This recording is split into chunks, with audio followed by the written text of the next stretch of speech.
Indian overseas bank ये एक अच्छे प्राइवेट सेक्टर पब्लिक सेक्टर का बैंक है और ये अच्छा करती हुई दिख रही है। 39 के पीई पे है और 39 का प्राइस चल रहा है 39.8 का 76,000 का मार्केट कैप है और ये 20 के पी पे चल रही है। इनका पी मार्केट थोड़ा ठीक ठाक दे रहा है, इनके पी पे थोड़ा सा ध्यान लगा सकते हैं आप।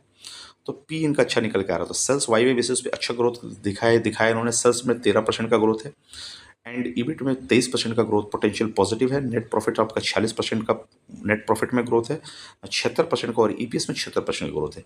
तो वाई वाई बेसिस पे ये सभी पास होता हुआ दिख रहा है IOB, Indian overseas bank. And next अगर क्वार्टर टू क्वार्टर देखें तो क्वार्टर टू क्वार्टर में 7,600 के हिसाब से सेल्स 7,300 आ रहा है। तो सेल्स आपका गिरता हुआ क्वार्टर टू क्वार्टर दिखा है।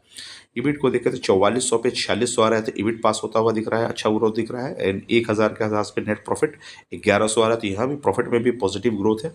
ईपीएस में 0.5 का है तो 0.5 बेटा, तो ईपीएस में ग्रोथ है। तो यहाँ देखिए सेल्स को अगर छोड़ दिए लास्ट क्वार्टर के हिसाब से तो यहाँ पे आपके बाकी सब पैरामीटर में अच्छे करता हुआ देखो। 39 का प्राइस है, इस पर नज़र बना कर रख सकते हो। उसकी डिटेल वीडियो हमारी चैनल में डाली हुई है और ये स्टॉक आपको भागता हुआ दिख सकता है।